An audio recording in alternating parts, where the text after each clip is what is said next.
of different things. It's always hard for me to come up with a bio, but I generally talk and speak and write and educate around topics like branding, like operations and self-care. And when I try and put it down into, I guess, encapsulated, it comes up with the title of Ritual Builder. I like helping people build rituals, and I like helping organizations build meaningful rituals for work and life. And today I'm going to talk to you about self-care and going beyond the hashtags. So, don't know how many of you are familiar with hashtag self-care. And if you're not, I'll just take you down a little walk of what you might see on that hashtag. And it's not playing a video, but I can tell you some of the things. So there are Powerpuff Girls there. You'll see toy stories. This is all under hashtag self-care. There's things about like what are the best emoji combinations for you to use, facials, different ways for you to paint your nails. So a ton of things under hashtag self-care, and if you were trying to use that to come up with a definition of self-care, you'd probably end up asking the question, what is self-care? And if I do my job by the end of this, you should be able to answer that question. But since we're already in Instagram world, I'm going to do a little bit more of an introduction to myself, looking at some of my old Instagram posts. So we're going to do a TBT, a throwback Thursday, but it's Saturday, so I guess it's TBS. So this is me when I graduated college. As you can probably tell from my accent, I'm from America. I went to Vanderbilt and I studied human and organizational development. Ooh, that's always a mouthful. And Spanish, and I actually double majored, but that's too much for me to say both of my majors. So I always have not really liked school that much. I like learning. I did decently at it, but I was always craving the part where I could actually apply what I learned. So as soon as I graduated, I was like, okay, bye, time to go to the real world. And when I went to the real world, my commute looked like this. So this is a metro train. It's the commuter train that takes you out to the suburbs, and I was commuting anywhere from like 2 to 2.5 hours every day. It was a lot. I was in a leadership development program, and in some ways it was really great. I was being poured into and I was being taught a lot of valuable information. But then as I was looking at the people who were directors and VPs and even senior VPs of the organization I was working at, I realized I did not want to be them. They were working over holidays, they were working on nights and weekends, and not like on a fun, exciting project. It was because there was always this looming deadline that they were trying to chase after, and honestly a really arbitrary deadline that someone just said, hey, by June 15th, and everyone's like killing themselves to get something done by June 15th. Not a lot of self-care, not a lot of work-life balance, at least in those higher levels. And so I kind of was like, I don't think that's where I want to go. So I left that company. I actually went to become the first full-time employee at a health and wellness startup. I was their VP of operations, and it was so much fun. I was building things from the ground up every day. I was getting to like think of an idea in the morning and then execute it sometimes that day. A lot of flying by the seat of our pants, and it was a lot of fun. I also was getting married that year. I also had a business that I was running on the side, and I was definitely feeling bold. I was like, okay, I can do a lot of stuff, but I was also very, very quickly burning out. I wasn't good at practicing self-care. And if you can relate to any of this, if you can relate to seeing the seniors in your company and saying, I don't know if I want to have the same type of lifestyle that they have. I want their salary, I want their title, but I don't want to have to move up the ranks and lose my social life or lose any sense of taking care of myself. Or you can relate to me and trying to do all the things and not knowing how to take care of yourself in the midst of it. I want you to know that you're not alone. This whole phenomenon is bigger than me, and it's bigger than you in the audience who can relate to it. It's bigger than all of us, actually. So I pulled some statistics, and to start, 72% of millennial women were like, yeah, self-care, something that I need to get better at this year. They put it on their list of resolutions. 74% of adults here in the UK said that they felt so stressed at some point in the last year that they just honestly did not know how to cope with it. 57% of the working days that are lost, again, here in the United Kingdom, are because of stress and anxiety, and I believe this is from 2018. Well, I guess it has to be 2017 or 2018. It's too early to know unless you're super stressed in the last 2 weeks. And then finally, 64% of millennials say that they feel overwhelmed at work on a daily basis. So that's a lot of stress, that's a lot of anxiety, and that's a lot of people not really knowing how to practice self-care, not knowing how to take care of themselves. So for me, what changed my journey, what helped me be able to fight burnout was actually taking a bath, as silly as it sounds. So I remember it distinctly. It was a Sunday night, and I was doing work for my side business at the time, and I was doing client work, and then I was looking ahead at what I needed to do in my day job in the coming week, and I was just, when you sit at your computer and you're like kind of doing stuff, but really you're not doing anything and you're just wasting your time. It was one of those things where I was just pressing keys and then feeling stressed and more stressed, and I just finally shut the laptop. It's like, okay, I'm gonna take a bath. So, close the laptop, I get out some Epsom salt, and I take a bath. Actually, first I took an Instagram story because it kind of felt important at the time. I'm like, I'm gonna mark that I'm taking this bath. So, took the Instagram story, didn't look at my laptop or my phone until Monday morning. And it felt amazing. It was like finally this peaceful transition from the week that was into the week that was coming, and I kept doing it.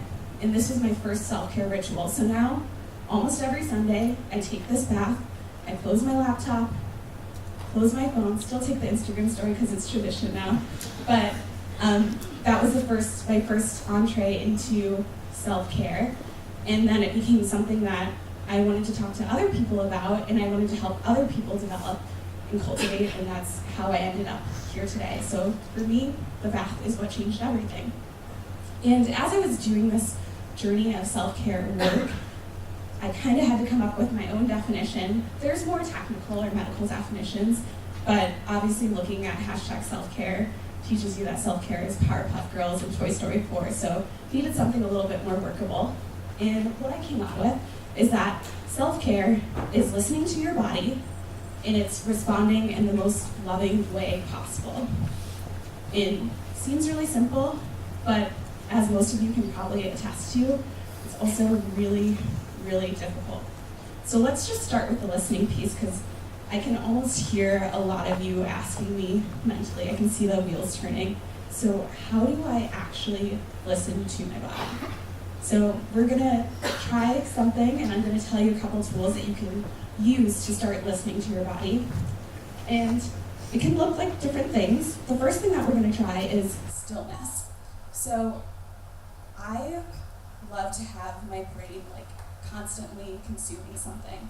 I will be listening to a podcast episode or have Netflix on in the background or music. I just like something always there, honestly, to drown out my thoughts, which is not a healthy practice. And so one of the first steps that I will take when I'm trying to listen to my body is either to meditate or just simply to do some deep breathing. So if you're comfortable, I would love to invite you to just take 3 deep breaths with me. You want to roll your shoulders back, find a comfortable seat if you're able to get your feet flat on the floor. And we're just going to breathe in through our nose, out through our mouth, at your own pace. And I'm going to close my eyes because I'm standing up here and it's going to be weird to see all of you guys. So, in through your nose, out through your mouth. Now, 3 deep breaths. Ready?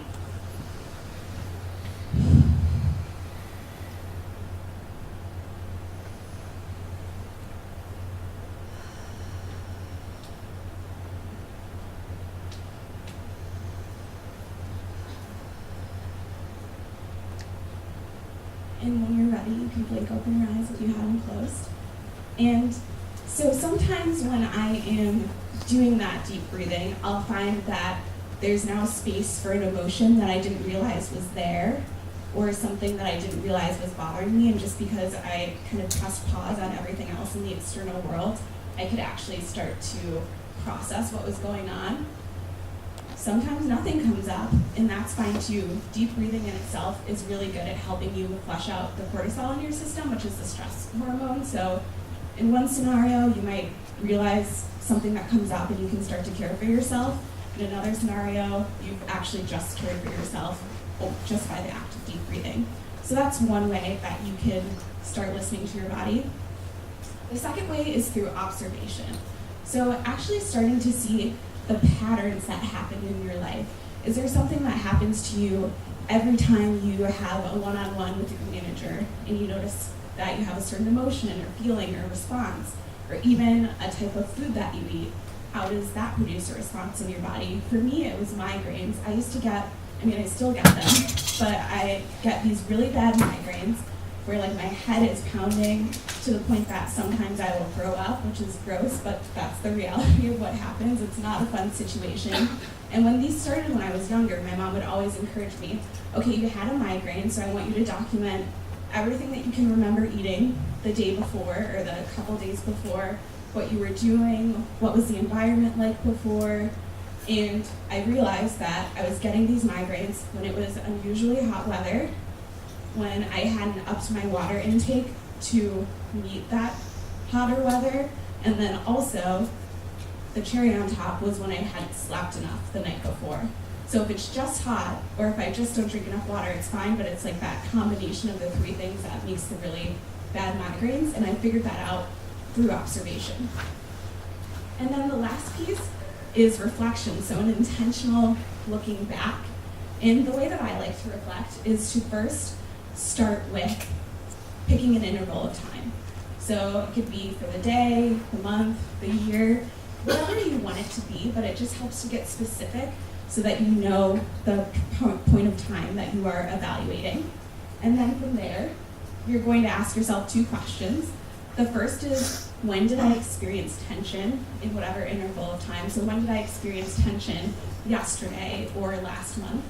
And then the second question that you're going to ask is, when did I feel most supported? Or when did I feel most cared for? And those two questions really can help lay the foundation of moving into the response. So those are the three ways that you can use to start listening to your body. Stillness, so meditation or just breathing. Observation, looking for those patterns. And then reflection, asking yourself these questions.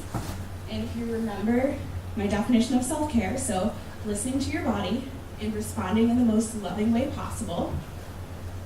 You gotta get to the responding part now. And I'm gonna talk to you about two different ways that you can respond. And before I do that, I just wanna pause and say that I'm so passionate about self-care because I'm not great at it, so I'm constantly having to develop it. And when I teach workshops or when I get to speak about it, I love learning from everyone else about what their practices are so I can start to use them or try them or experiment in my own life and see if those also feel good to me. So the reason why I chose this photo of a woman watering her plants is because last weekend I was teaching a workshop about self-care. We were going around and sharing some of our different rituals, and one woman shared that for her, she's made this self-care ritual of watering her plants. So it's this time where it's almost meditative, and she's just only focused on nurturing this life, this other living entity that she's chosen to brighten up her home. And just in being focused on that, that's her self-care ritual. And there are so many different things that can be rituals that maybe you don't even think of as rituals, like watering your plants. And for me, a ritual just really needs to have two components. So the first is a clear intention, and then the second is actually the components, what makes up the ritual. So to give you a couple examples, we can go back to my bath. So for the bath, my intention is to move between, sorry, I feel like I'm spitting on the microphone or something. So my intention, sorry the person after me, we can clean it up in between. So for the bath, my intention is to move gracefully between 1 week into the next week. And then the components are, I have to actually take a bath. I do take the Instagram story beforehand, because if I don't, people are like, did you take a bath this week? So no, I just do that. And then I have to not look at my phone or my laptop until the next week. So those are the three components, and there's a lot of flexibility within that. So 1 week I might journal in the bathtub, another week I might be reading, sometimes I'll sit there for 10 minutes, sometimes I'll soak for an hour. All of that is flexible, but I'm completing my ritual. I feel like I'm caring best for myself when those components are there. So if we look at morning rituals, which probably a lot of us have heard about morning rituals, I'm not going to be prescriptive about whether or not you should have one, but we can use that as an example. So if you were to create a morning ritual, you might say that your intention is to start your day with joy. And you might say, I'm going to do that by having some time where I'm writing, moving my body, and having some time when I'm reading. And maybe on your best day, you are reading, I don't know, you're reading for like 20 minutes, you're going on a 45-minute run, and then maybe doing yoga afterwards, and then you're writing morning pages, and you're doing like 3 pages of morning pages. That could be like your ideal scenario. Judging by faces here, some people are like, this is not my ideal scenario. That is okay too. But, so that could be free morning, I get up and do that. Really remember your components, the things that you said that you wanted to do were just to read, to write, and to move your body. So if you wake up super late, that doesn't mean you have to throw out your morning ritual. That means you can adjust. So maybe for reading, you read a poem that really inspires you. For movement, you do 2 sun salutations. And then for writing, you write 5 things you're grateful for. And you've got that done within like 10 minutes, maybe even less. So the point of the ritual is not to say, I failed at the ritual, which is actually the opposite of self-care. It's not to say I failed because I didn't do this elaborate thing. It's to have flexibility, to know the things that actually make you feel good. And if you're wondering about that, you can go back to your answer to the question for when you felt most supported and to start implementing those intentionally into your day. Really, when you look at rituals, rituals are proactive. So that's you looking at the things, either the places where you know that you're experiencing tension and starting to add some positive, some supportive practices there, or looking at places where you say, oh, I feel really supported when I do X, Y, Z thing, and intentionally plugging those into your day before you need them. So when you look at rituals, those are really your proactive forms of self-care. And now we're going to move into what you do when you're having kind of like a 911. I actually don't know what you say for emergencies here, but 911 is like when you call the police or whatever. But whatever you would call for an emergency situation. I just realized I should have asked someone that before. That's your self-care toolkit. So that's what you use in emergencies. And these are different practices that you're just having a really bad day, maybe you got some feedback that you didn't feel great about, or you've just been feeling really emotional about something, or you could just be tired, whatever the situation is, but you need something right now and it can't wait till your next planned self-care ritual. And I'm just gonna share some of the things that might show up in your toolkit. These are different for everyone, but like I said, I love to share and to learn from other people because there are practices that you might not even think to include in your self-care toolkit. One thing that I like for everyone to include is breathing.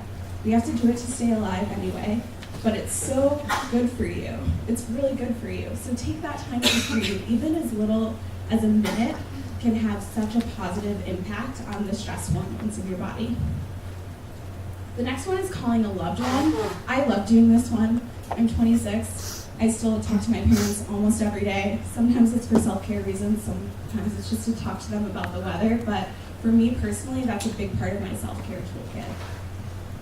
Another one is having a dance party, and this is what I do when I need to feel confident. I actually had a dance party in the bathroom before I came up here. I was listening to Lizzo and Missy Elliott, in case anyone wants to know like good dance party songs, at least for me. But that's something that I'll do before I have to press send on a scary email or do something where like I need confidence. For me personally, as someone who grew up dancing, dance parties work really well for me. I also will say that I work from home, so you might need to adjust this if you work in an office setting, unless you want to do some group self-care. Another one is creating. So whatever art form it is, and you don't have to feel like an artist, but it could be drawing something, painting, writing poetry, doing something creative instead of being in that consumption mode can be a really helpful form of self-care. Next is walking in nature. I live in Chicago. There's not a ton of nature nearby, but I like to go for walks. I live not too far from the lake, and just seeing some trees and some grass feels really good. There's also science that shows that it is actually really good for you, so it's not just a feeling, it's true. And then, I cannot see, writing. So, taking time to journal. I personally will sometimes just give myself like 5 minutes to write things out. It doesn't necessarily have to be writing your feelings, but just processing. It could be lists if that's calming to you. Whatever form of writing feels like self-care to you. Another great one is gratitude. So writing what you're thankful for. Sometimes, especially when you're in a situation where it just feels like everything is going to crap, taking 2 minutes to say, okay, what are all the things I'm grateful for? You will feel so good at the end of it, and you probably will want to keep going. And it doesn't mean that all of a sudden your world is going to be perfect and everything's going to be better, but it's a great mood booster. It's a great form of self-care. And then finally, if you have a furry friend, if you have a pet, or even go to a pet store, just petting another creature that is so excited that you exist is great for them, but it's also really, really great for you. So that's something that I like to do when I need a little bit of self-care, is just cuddle with my dog. This is not actually my dog. My dog's cuter. So hopefully by now you can answer the question of what self-care is. This is my definition. Feel free to take it and make it your own, but my definition is listening to your body and responding in the most loving way possible. And just to recap, some ways for listening are stillness, observation, and reflection. Reflection is with those 2 questions, so picking the interval of time, thinking about where you experienced tension, and then also where you felt supported or cared for. And then you actually start to respond through rituals, so those proactive forms of self-care, and then through your toolkit, so those in-the-moment things that you can use when you're kind of in a self-care emergency situation. So I would be remiss if I didn't mention this last part, which is that our self-care needs change. So when I talked about the morning ritual before, I used to have like a pretty extensive self-care ritual in the morning, and I would get up at 5. I'm actually a morning person, so it wasn't that awful, but I would get up at 5 and I would do all these things, and that was when I was still in my full-time job, so it made sense for me to get up earlier. I wasn't staying up as late, and it really served me in that time. Now that I don't have my full-time job, I have no reason to get up at 5 in the morning, and I don't really want to. So the thing that is most of service to me is to not set an alarm in the morning and to let my body wake up naturally. And then I'll do a practice that feels good to me. It might be taking a longer walk with my dog. It might feel like writing or journaling, but I'm not doing any better or worse at self-care because my ritual changed. I'm just continuing to listen, and I'm continuing to respond in the most loving way possible. And that's what I want for all of you too. So thank you for having me and letting me talk about self-care. Here, if you go to bit.ly/YouGotSelfCare, I have kind of a worksheet that overviews what I talked about, and then a little 31 days of self-care checklist that you can use of like different practices you can try. It's kind of fun if you aren't sure about what self-care practices to do, and some of them might surprise you. So thank you again, and if you have any questions, you can DM me on Twitter or Instagram, or pull me aside here, and I'd love to talk to you about self-care and maybe steal some of your self-care practices. Thank you.